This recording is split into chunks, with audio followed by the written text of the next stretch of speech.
इसलिए एबीएस में ऐसी ऐसी महिलाएं हैं, अगर इन्हें झांसी की रानी कहा जाए तो कोई अश्रोक्ति नहीं होगी।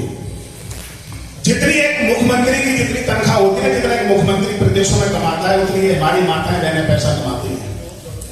तो इसलिए इनके लिए मैंने कहा जब बिजली चमकती है तो आकाश बदल देती है, और जब आंधी उठती है तो दिन को रात में बदल देती है। जब निकलती है नारियां झांसी की रानी बनकर, तो ध्यान रखना ये नारियां इतिहास बदल देती है। इसलिए आप सभी लोग जानते हैं साथियों, ये जितने यहाँ पर बैठे हुए हैं आप लोग, यहाँ पर कई लोग तो ऐसे हैं जो एक मुख्यमंत्री से ज्यादा यहाँ पर तनख्वाह ले रहे हैं, और विधायक तो मुझे लग रहा है, क्योंकि मैं उस दिन न्यूज पढ़ रहा था, त्रिपुरा का जो विधायक है गोपाल सर, उसकी केवल सैलरी, अगर चोरी तो कितना भी कर लेता तो चोरी करते ही हैं, लेकिन अगर ये चोरी ना करे तो इनकी केवल 34,000 रुपए त्रिपुरा के विधायक की सैलरी है। आप लोग सोचो, त्रिपुरा के विधायक की 34,000 रुपए सैलरी है। अब मुझे लगता है कि यहाँ पर ऐसे मेरे तमाम भाई बहन होंगे जो दो विधायक की सैलरी तो सारे लेके बैठे हुए, दो विधायक आप लोग, लेकिन अच्छा आप भी विधायक हो तो इसलिए कहता हूं ये एबीएस में लोगों की तकदीर बदल गई है। मुझे उस दिन एक व्यक्ति मिला था, वो कह रहा था यार आप विश्वास कैसे कर लेते हो सीएमडी सर पर? तो मैंने कहा था कि ये सीएमडी नहीं है, ये कोई अवतार पुरुष है, और ये चीजें बाद में समझ में आती जब कोई व्यक्ति इस भूतल से चला जाता, तब हम लोग उसका आकलन करते हैं, क्योंकि हमारी फितरत ही ऐसी है। हम अपने माँ बाप को भी हमेशा सबकी नजर से देखते हैं, तो ये तो सीएमडी है, ये राजस्थान से, आप नेपाल से हो, हम कहीं से हैं, तो सबकी नजर से हम लोग देखते हैं, लेकिन ये कोई साधारण पुरुष नहीं, एक अवतार पुरुष है जिसने यहाँ तमाम लोगों की लाइफ बदल दी है। अब उनकी अगर गहराई में अतीत में आज हम चले जाएंगे कि कौन व्यक्ति पहले क्या करता था, तो रोना आता है।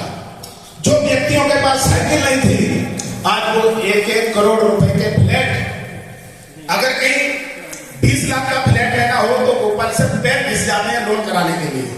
लेकिन यहाँ ऐसे तमाम महान भाव बैठे हुए हैं जिन्होंने 1-1 करोड़ के flat on the spot online transaction देके कुछ कैश देके दिए हैं। ना किसी लोन की जरूरत है, ना उन्हें किसी से उधारी लेने की जरूरत है, ये केवल एबीएस की देन है मेरे बारे में। एक व्यक्ति मेरे से कह रहा था एबीएस कब तक चलेगी, तो मैंने उससे कहा था क्या पूछ रहा है ये राहें जहां तक जाएंगी, राहगीर वहां तक जाएगा, क्या पूछ रहा है नदियों से तेरा नीर कहां तक जाएगा, चल उठा धनुष और साथ निशाना, हम तू चल करके देखेंगे तेरा तीर कहां तक जाएगा। एबीएस कहां तक जाएगी, इस एबीएस को आज से 4 साल पहले भी लोग सबकी नजर से देखते थे, और कुछ लोग ऐसे हैं जो आज भी किंतु परंतु निकालते रहते हैं कि 3 महीने चलेगी, 6 महीने चलेगी, लेकिन वो आज लोग किंतु परंतु निकालने में रह गए। कुछ लोगों की कमी निकालने की आदत होती है, तो वो लोग हमेशा कमियां निकालते, वो अच्छी बात सोच ही नहीं सकते। और सीएमडी सर के बारे में आप लोगों से कहना चाहता हूं, ऐसा हीरा व्यक्ति आपको मिल ही सकता। मेरे 59,000 रुपए गोपाल सर मेरी तीनों 5, 15, 25 के मेरे पे आउट आ गए, मुझे पता नहीं था। अचानक 26 तारीख को मेरे खाते में 59,047 रुपए आए। अब मुझे बक होगी, मैंने कहा पैसे कैसे आ गए, ये पैसे आए किसके? तो उसमें एक नंबर था, वो नंबर 74 से शायद स्टार्ट था, मुझे कंफर्म पता नहीं है। फिर मैंने उस नंबर पे कॉल किया, वो नंबर सीएमडी सर का हमारे पास सेव नहीं था। उस नंबर पे कॉल किया, सीएमडी सर ने फोन उठाया। मैंने कहा सर आप बोल रहे हो? बोले हाँ।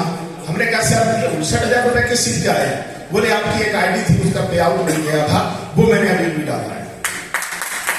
बताइए सीएमडी सर क्या करते हैं, आप लोगों को पे आउट डालने के बाद फिर ये दूसरे दिन आकलन करते हैं कि इतना पे आउट बनता है और उस पे आउट पर इतना पैसा कम कैसे गया, तब वो सारी आइडिया छानते हैं।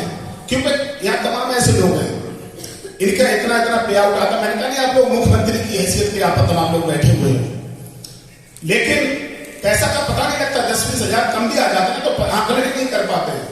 हम तो ये सोचते हैं कि पिछली बार यार हमारा आया था इतना और इस बार इतना आया है, तो पता ही नहीं लगता है। 10-5 हजार अगर ऐसे लोग 20-30 हजार कम डाल देना ये तो पता नहीं लगेगा। मैं आपको सच बता रहा हूँ।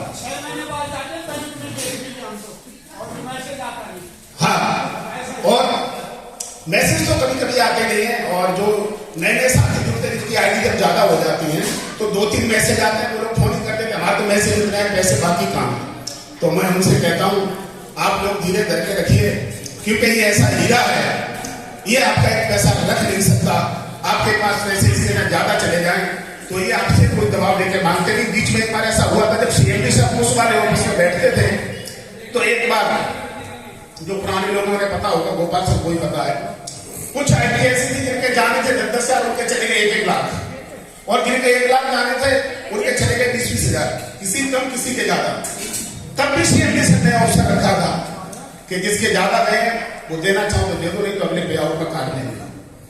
और जिन लोगों के पैसे कम गए थे उनमें बिना देरी किए सारे बैंक वालों को बुलाया था और कहा था जिन हमारे साथियों का पे आउट रुक गया है, चाहे बैंक की गलती हो या हमारी गलती हो, का पे आउट अभी और इसी टाइम मैं देखता था अकाउंटेंट उस वाले होटल में बैठ के रात भर काम करके सबका पे आउट डाला था। ये ऐसा ही है, और ये बात ठीक कहते हैं कि आज तक जिन के हम लोग प्लान, जिस कंपनी के हजारों कंपनियों में आप लोग प्लान लेने के लिए गए होंगे, तो वो क्या करते हैं, हवाई प्लान देते हैं। एबीएस एक ऐसी चीज है, यहाँ पर अगर आपसे कोई प्लान पूछने आता है, उसे प्लान देने की जरूरत है नहीं, आप उसका हाथ पकड़िए और सीधा प्रवेश द्वार में प्रवेश कर दीजिए, वो खुद ही चक्कर काटते आ जाएगा आपके पास, भैया हमारी आगे लगा दो। भाई साहब कई बोलते हो सारा किया ये किया, मैं कई को बोल गया हूँ, मैंने कहा चलो मेरे साथ आओ। हाँ बिल्कुल सर, मैं ये कहना चाहता हूँ, आज तक जो लोग कहते हैं कि वो कंपनी भागी, वो कंपनी का भागी, हजार कंपनियां भागी है, लेकिन भागा कौन है, जो हवाई प्लान देते हैं। उनके पास एक टेबल रखी हुई है और उस टेबल पे प्लान देते हैं कि दुबई में हमारे इतने फ्लैट हैं, हमारे इतने कंपनियां चल रही हैं, समुद्र के बीच में हमारे इतने द्वीप हैं, लेकिन यहाँ पर उनका एक दीपक भी नहीं है। वो लोग आपको प्लान उनके पास लेते रहे हो, इसलिए आप यहाँ संकोच करते हो।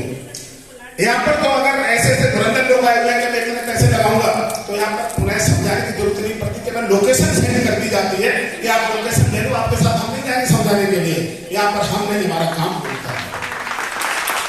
जैसे अब तक हजारों कंपनियों के सवाल केवल यहाँ पर इकट्ठे हो जाते हैं, क्योंकि उनकी 1000 जगह लोग जल चुके हैं, तो इसलिए यहाँ पर लोग कहते नहीं है कि दूध का जला हुआ लस्सी को फूंक फूंक के पीता है, लेकिन मुझे लगता है कि दूध का जला हुआ इस एबीएस में आने के बाद रबड़ी को फूंक फूंक के पीता है।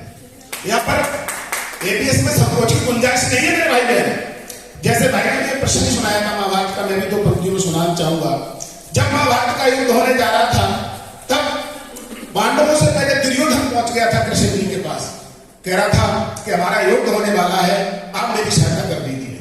तो भगवान श्री कृष्ण ने कहा था या तो 11 छोटी हमारी सेना ले लो, या फिर अकेले मुझे लेना चाहते हो तो हम रह सकते हैं, लेकिन हम हथियार कभी नहीं उठाऊंगा।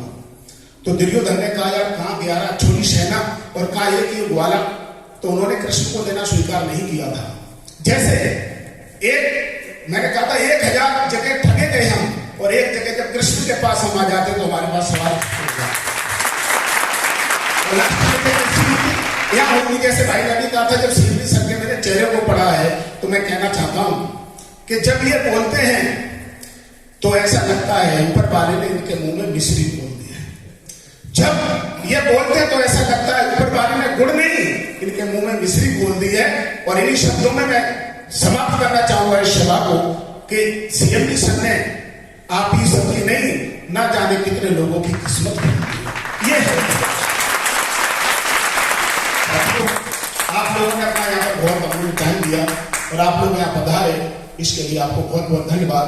और मुझे लगता है कि जो लोग साइकिलों पर नहीं चलते थे उन्हें एबीएस प्लेनों को उड़ाएगी, इसकी उड़ान को कोई आकलन कर नहीं सकता। जैसे मैंने भी कहा था, एक व्यक्ति ने जब मेरे से कहा एबीएस कहां तक जाएगी, तो मैंने कहा था उससे कि क्या पूछ रहा है नदियों से, ये मैंने उसको कहा कहां तक जाएगा, तो हम सड़क पे खड़े हुए थे। मैंने कहा ये राहें जहां तक जाएंगी रागीर वहां तक जाएगा, क्या पूछ रहा है नदियों से तेरा नीर कहां तक जाएगा, चल उठा धनुष और सागर साना, तो हम तू चलकर देखेंगे तेरा तीर कहां है।